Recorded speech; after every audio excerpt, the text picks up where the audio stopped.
Coming up on AgweekTV, we'll have details and analysis of the much-anticipated January WASDE report and look at final production numbers for 2020. Provide an update on the new Dietary Guidelines, which are released once every 5 years. A Minnesota food company finds success amid the COVID crisis. And learn what a Democratic Senate means for agriculture.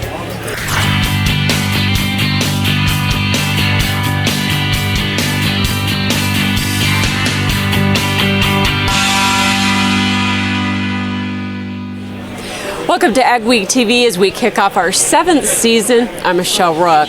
This week I'm reporting from the 52nd Annual South Dakota Pork Congress in Sioux Falls. It featured a sold-out trade show, business meeting, and educational opportunities. Pork producers and packers are recovering after COVID and are focused on how they can use the lessons they've learned from COVID. This includes preparing for a foreign animal disease outbreak like ASF. We learned about the necessity for the traceability of following the disease flow. If you have a hot spot in one place, you're going to have to be able to follow it and know where it is so that you have an opportunity to contain it. Producers were also talking about management and new technology to help them combat higher feed prices. The much-anticipated January WASDE report held some bullish surprises, especially for corn production. USDA lowered corn yield a record 3.8 BPA and production by 324 million bushels. Ending stocks were cut 150 million to 1.55 billion bushels. Soybean production was cut by 35 million and ending stocks were lowered the same amount to 140 million bushels, putting the stocks-to-use ratio at 3%, a 7-year low. And winter wheat seedings were at 32 million acres, up 1.6 million from 2019, mostly hard red winter wheat. Carryout was lowered 26 million and quarterly stocks by 167 million bushels from 2020. Joining us with report analysis is Pat Von Tersch, and the corn number probably the biggest surprise in the report with USDA pulling down production 325 million bushels. I don't think we saw that coming. Yeah, significant. 3.8 bushel drop in yield from the November numbers to the final report here in January, down to 172. I look back to 1990, hadn't seen a drop that significant, at least going back that far. So, Pat, how high do corn prices need to go, especially if South America stays dry? If we continue to have weather concerns as it relates to Southern Hemisphere growing conditions on top of our challenges, we're going to have to continue to run this thing. We just took corn this week up into some levels that we haven't seen since July of 2013. Actually blew right through it. So prices are going to, could potentially work itself quite a bit higher here in the short run. The market will continue to invert. It's going to have to find quickly that level that gets demand to fit the size of this crop.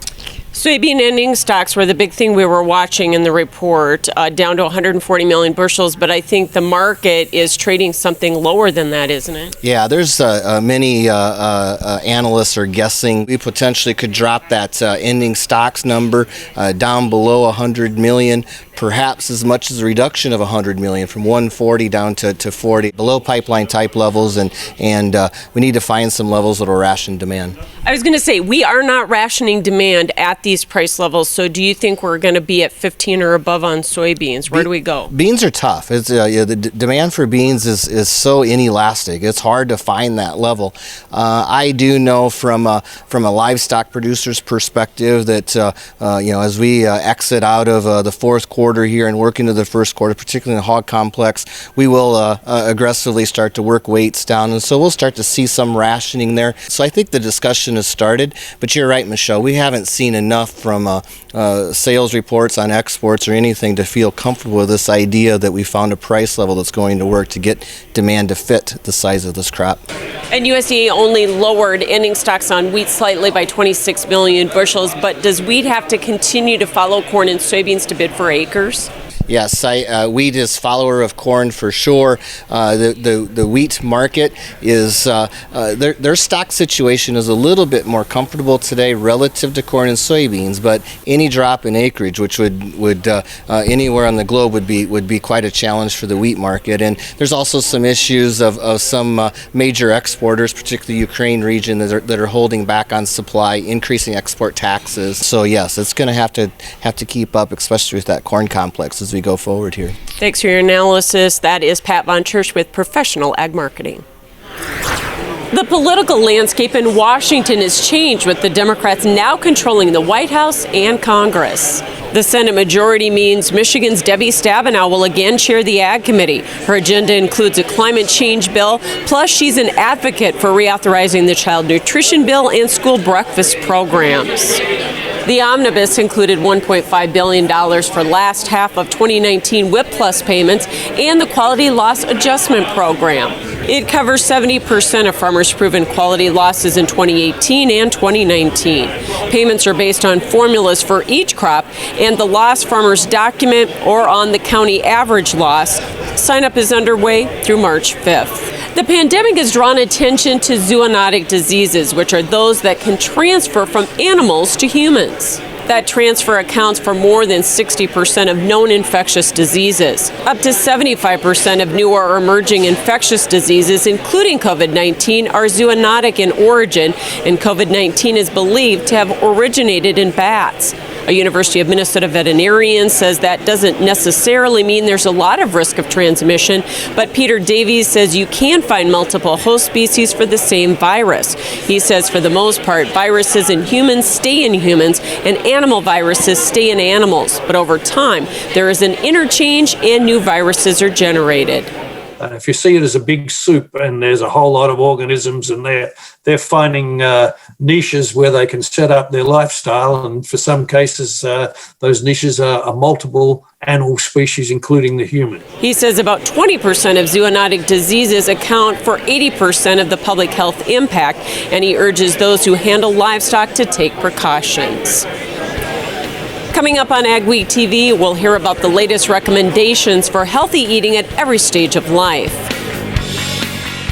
At Superior Grain Equipment, we're committed to quality and service, offering you the best in grain storage and dryers for any size operation. Our experts will work with you to determine the most efficient and economical storage solution for your needs. We help protect your bottom line and your future with the industry's best bins and warranties. Make the superior choice for protection today and tomorrow with Superior Grain Equipment.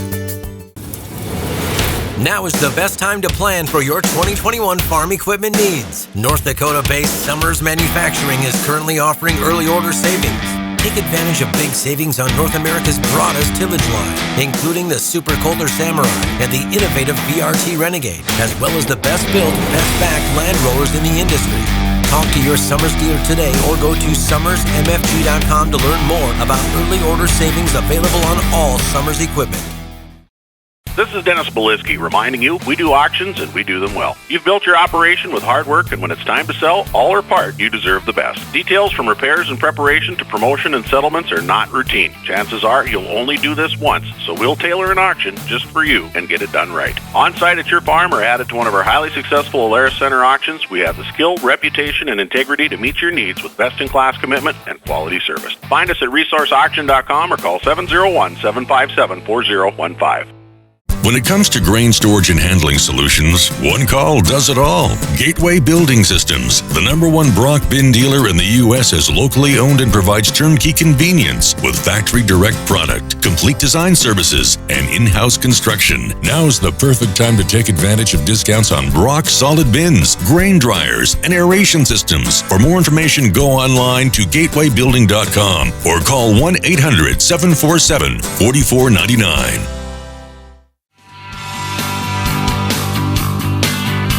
Agweek brings you timely agriculture news from field to fork in digital, print, and television.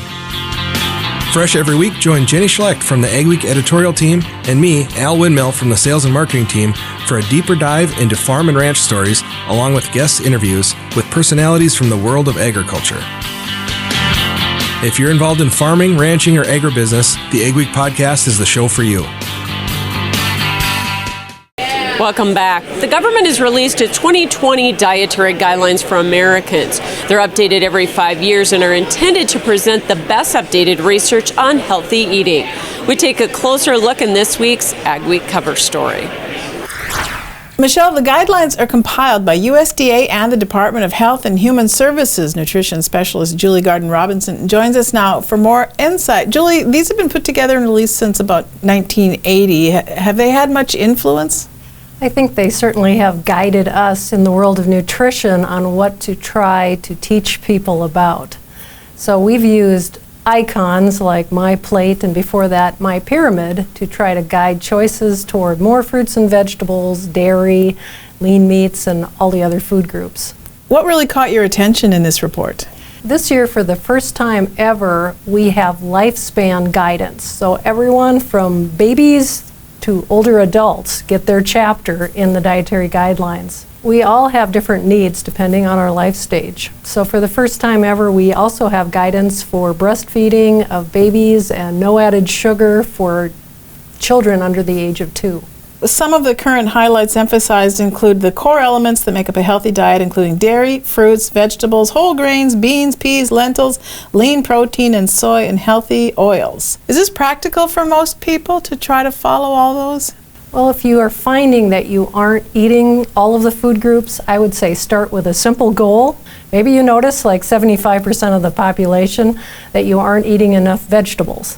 So start with just adding 1 serving every day of vegetables. There are so many more options. Absolutely. It's easier than ever to at least try some new things. And aim for a very colorful choice of fruits and vegetables. The more colorful, it seems like the healthier they are for you. All right, thanks for your insight today, Julie. And of course, you can read much more on the guidelines in the next Agweek magazine or at agweek.com. The COVID-19 pandemic has more people cooking at home, and that's good for a regional food company. As Michael Pates reports, Minnesota Fresh is winning in the race to provide consumers with fresh, never frozen vegetable kits. I see nothing but good things. Monty Benz and about 50 employees of Minnesota Fresh turn out some 6.5 million packages of fresh vegetables a year. They're vacuum sealed and ready to throw into a crock pot. That's about 13 million pounds of potatoes, carrots, onions, and celery. The business started as Kidco, an onion packer back in Kidder County, North Dakota. When we started out in North Dakota, we were basically 10 people around a 8-foot stainless steel table, filling a bag and handing it to the next person, weighing it, and then sealing it. Ben says that they wanted to expand but had trouble finding enough labor, so they moved the packaging operation to central Minnesota, and they've never looked back. With these machines, we're putting out about 85 packages per minute. They started producing these kits here in 2016, and it was growing well, and then the pandemic really kicked demand into high gear. On Saturday here, we put out just a little over 30,000 packages in one day, and we've been running 5 and 6 days a week. The kits are sold nationwide through one of the country's largest retail chains and grocers. August demand was up 27% from a year ago, and there's no sign of a seasonal slowdown. 2020 has been a very successful season for us. Ben's son-in-law, Philip Porter, just built an onion warehouse here in Dawson, North Dakota, and almost all of Minnesota Fresh's onions still come out of the region. This is Porter's first year fully in charge of onion operations, and he's optimistic. Yes, have a good crop and stuff, and yeah, it'll be a nice year this year. So amidst today's challenges, there's also fresh opportunities in agriculture. For Agweek, this is Michael Pates at Long Prairie, Minnesota. Since moving to Long Prairie, they've tripled the size of their facility to 30,000 square feet, and production has quadrupled. The Hormel company is helping Southeast Minnesota restaurants get through the pandemic. The Austin, Minnesota-based corporation has bought 45,000 meals from 20 restaurants in the community since March. They're being delivered to employees and senior citizens. Hormel's Jim Sheehan says when indoor dining closed in Minnesota in March, they knew it would put a big strain on restaurants, and they looked for a way to help. We're very engaged with our communities. It's been a very important way to support our communities. These are important businesses in these small towns, and we're happy to help them out. Oh my gosh, it's just exponentially beneficial for me.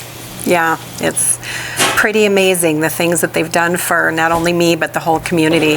The program will run through January. In addition to the local support, Sheehan says Hormel has donated more than $1 million and 1 million meals around the country during the pandemic.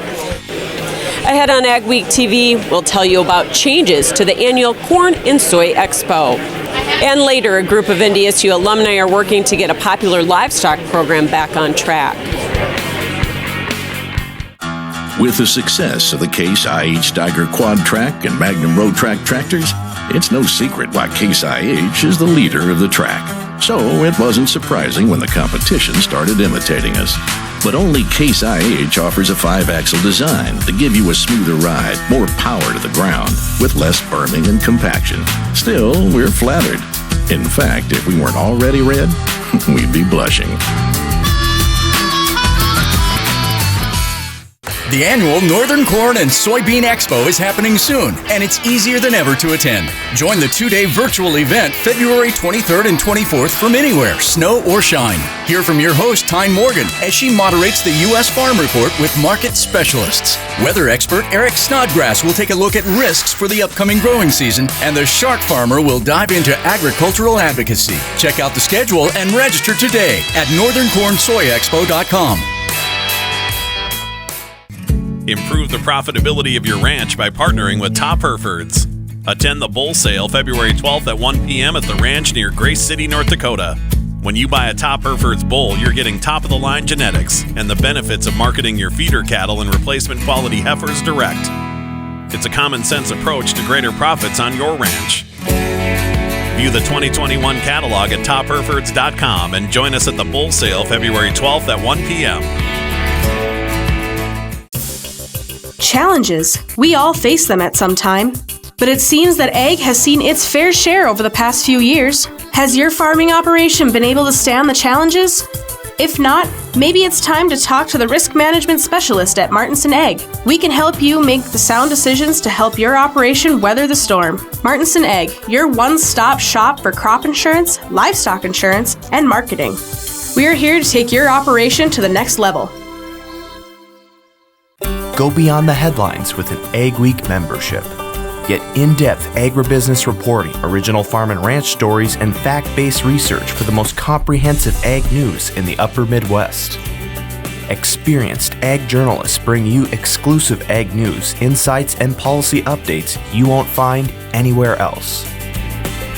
Become a member today and get unlimited access to Agweek and AgweekTV. While it may be premature to talk about drought in the middle of winter, precip has been below normal.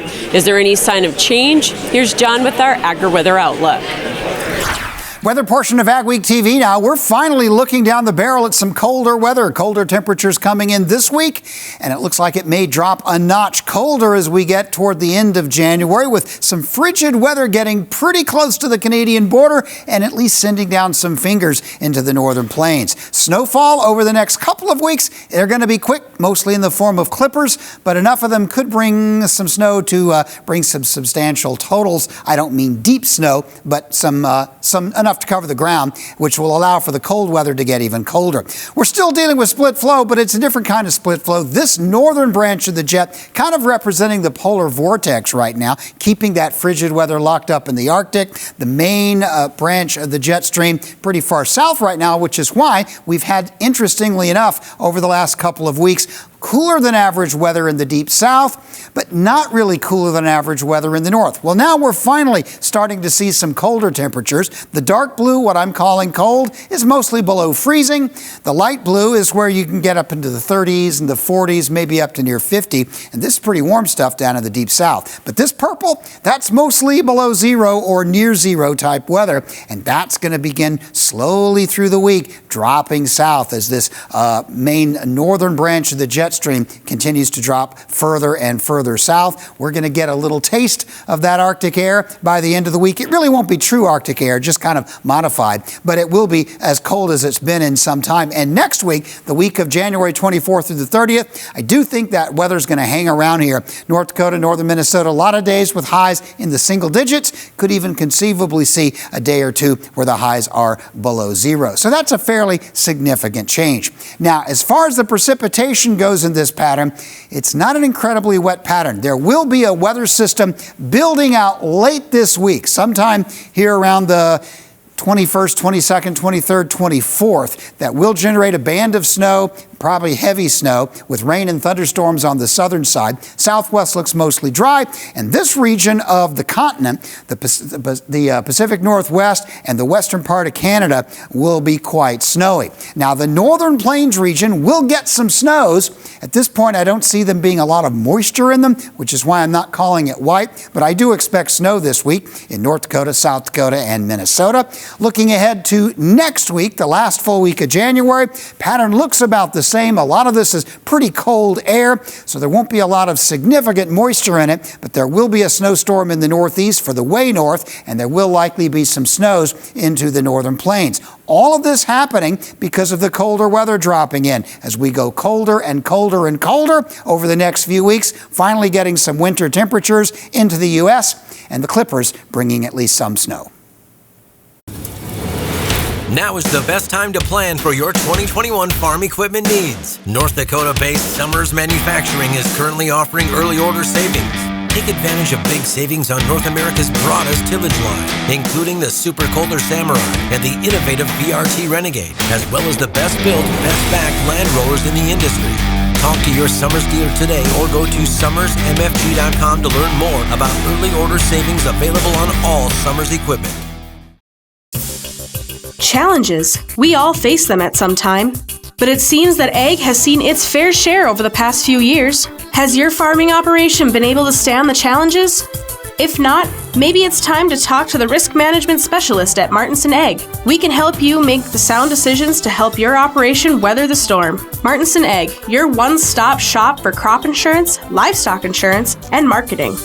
We are here to take your operation to the next level. Steffes Group, selling land and the equipment to farm it since 1960. If you're interested in selling or have questions about our auction process, head to our website at steffesgroup.com to contact us at any one of our 4 locations located throughout the Midwest. You can also visit and subscribe to our YouTube channel to view all of our auction previews and recaps to stay up to date on the market in your area.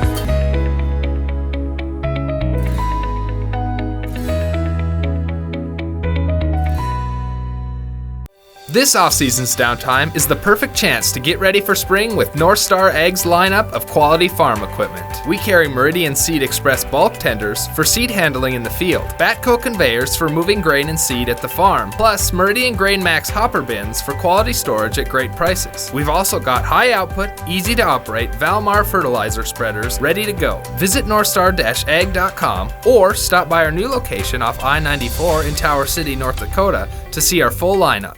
We're going to talk today about a revolutionary auto steer product that you guys have developed. We back one of these things in, it'll drain a 40-acre patch just within hours. What can you tell us about what dairy farmers do to make sure that their animals are happy?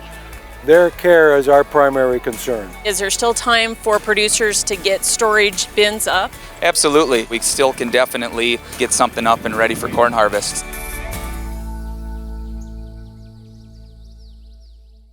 AgweekTV Soy Insight, brought to you by the North Dakota Soybean Council.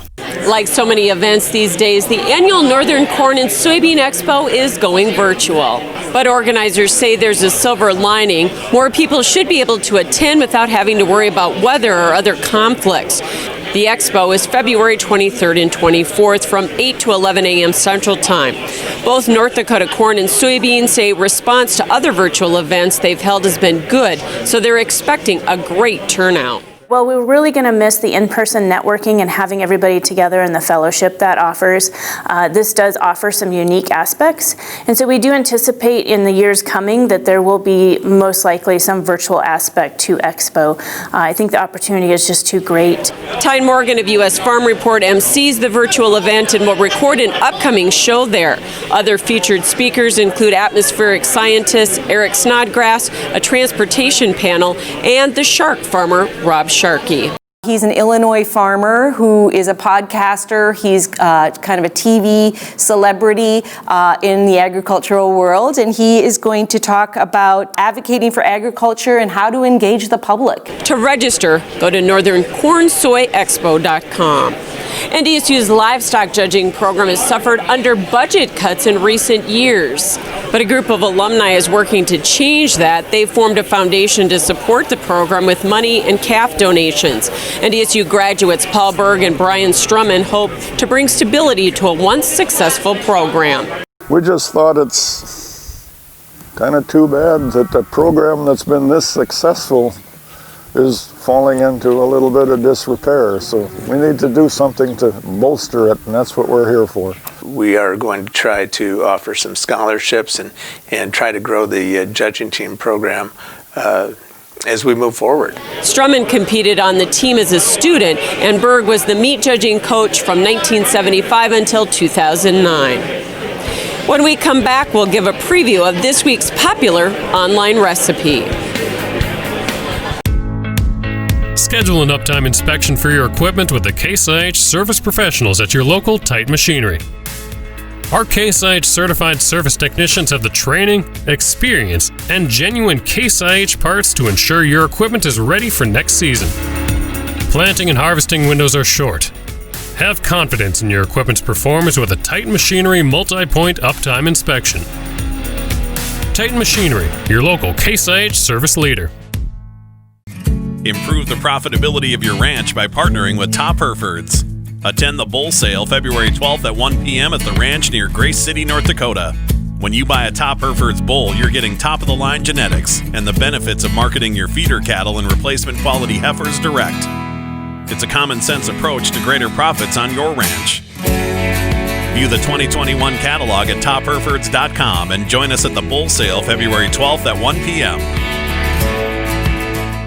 For Agweek, this is Mikkel Pates at Watertown, South Dakota.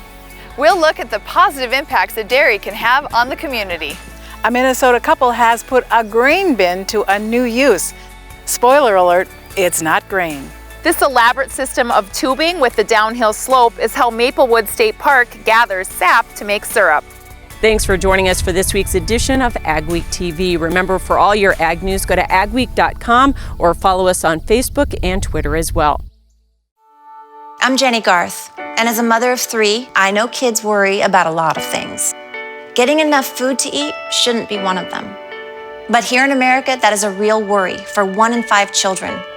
Even though we are one of the most food-rich countries in the world, 15 million children don't know where their next meal is coming from. This is unacceptable, and something the Feeding America nationwide network of food banks is working to solve. Instead of accepting that our country lets billions of pounds of surplus food go to waste every year, Feeding America has made it their mission to help families in need by rescuing this food. Through food pantries and meal programs, the nationwide network of food banks provides more than 3 billion meals, serving virtually every community in the United States, including yours. Join me in supporting Feeding America and your local food bank by visiting feedingamerica.org. Together we can solve hunger. Together, we're feeding America. Kristin Clark, the Iowa farmer who writes the Food and Swine blog, is a monthly Agweek magazine columnist as well. She also shares a monthly video recipe with readers and viewers of Agweek. This month, you can go to agweek.com and watch Clark make an amazing Italian homemade pizza crust that will elevate any pizza you make at home. Last month, Clark's recipe was no chill sugar cookies. Thanks for watching this week's edition of AgweekTV. Remember, for all your ag news, go to agweek.com, and you can follow us on Facebook and Twitter as well. Have yourself a great and safe week.